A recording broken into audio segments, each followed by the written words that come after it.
Good day everyone, so Clorinde released and obviously we need the best Hydro character to support her, and that is obviously Kokomi, so this is what we'll be doing today, my perspective as a Kokomi main on this character. So before we begin, I obviously logged in this morning into Genshin Impact, and you can see here is me and Kokomi in the Primordial Sea. This is my favorite place to take Kokomi with, because you can just like admire the view, it complements her color scheme. Okay, let's get into Clorinde. So basically this is where I wished for Clorinde, and I had a guarantee because I lost the 50-52 on the Olakino banner. So you know what, we're going to go for the new character and the weapon, and I got her.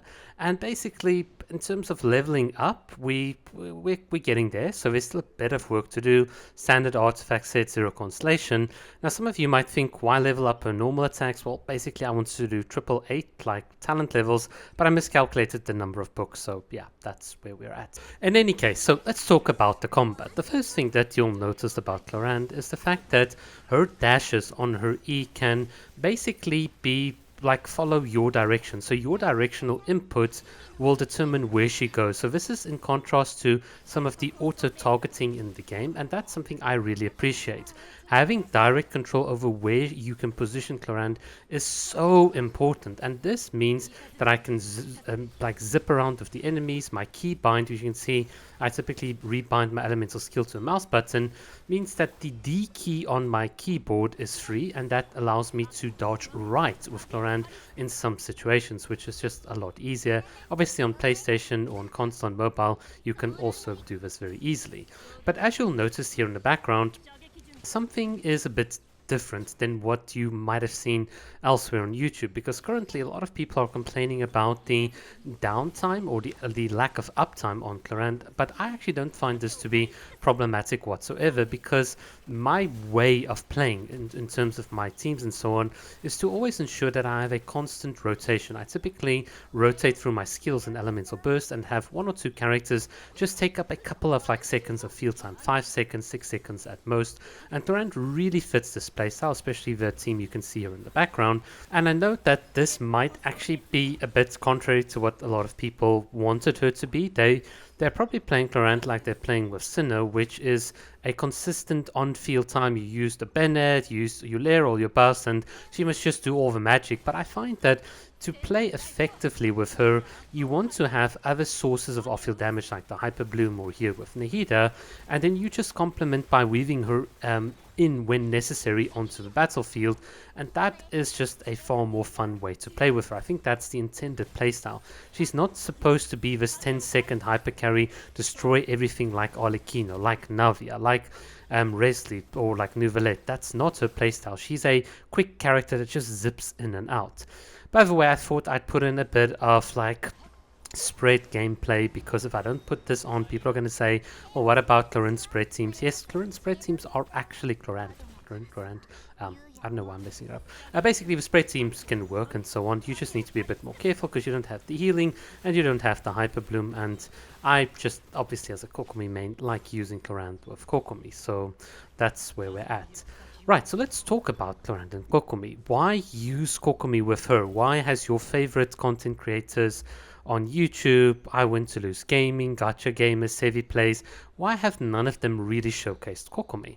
Well, I can tell you why. Is A, they didn't think about it, and B, they don't understand how to use Kokomi with Clorinde very effectively. So the way you're supposed to play with Clorinde is you use her normal attacks, you charge her Bond of Life, and you use the E. But obviously with Clorinde's kit, you can gain more Bond of Life if you actively heal her. So this is, well, not actively heal her, but if you heal her, the overflow healing is converted into Bond of Life, which means you can reposition and use her lunges with the higher obvious like skill multiplier far more often and effectively with a character like Kokomi than with some of the other characters. Now you might say, well, what about Xingshu? It's like, really, let's just, we can ignore Xingshu, because AoE Dendro, where you can just like trigger a bunch of electro reactions, that's going to fit Clorinde. And yes, the jellyfish is stationary, but it gives you an anchor point to move and work around, which I always love.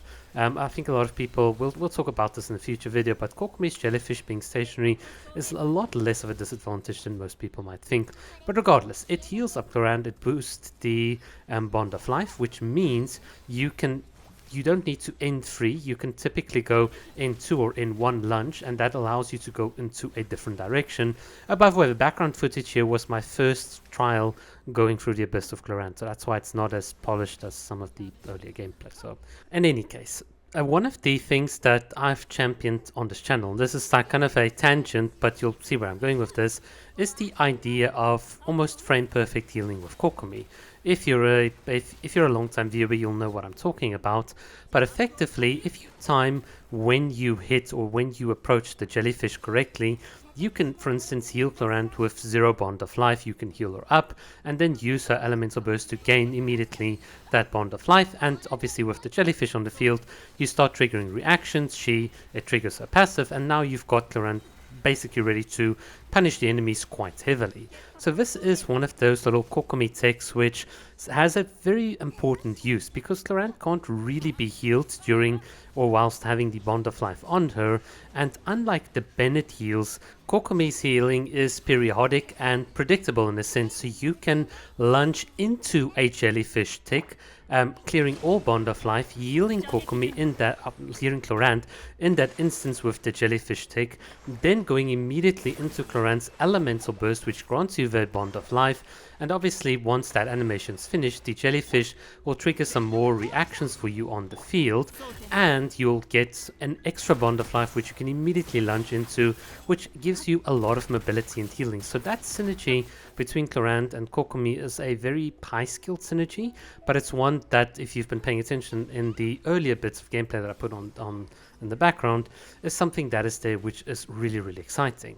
So basically, in a nutshell, I like the Clorinde and Kokomi duo. I think you can use these two effectively. Some people might argue that it's better to use Xingshu because of interruption resistance and all of that good nonsense, but if you play at the skill ceiling and you really position and use the Kokomi's jellyfish as an anchor point, potentially even with the sacrificial fragments, if you really want to push like the rapid repositioning, you could use Kokomi and Clorinde in a Hyper Bloom team very, very effectively. There is synergy between the two. Kokomi's got very quick animations as well, so it's not like when you're cycling through your other characters and their cooldowns that Kokomi is going to be a drag. In fact, Kokomi's, I think, got the 4th fastest elemental burst animation, so those jellyfish refreshes can come very, very timely, as well as Kokomi like tanking a couple of hits where otherwise you wouldn't want Clorinde to tank it because it might put you into a bit of a danger zone. So yeah, that is my overall summary with a bit of like tips and tricks on Clorinde. Hopefully you've enjoyed it, and thanks for watching.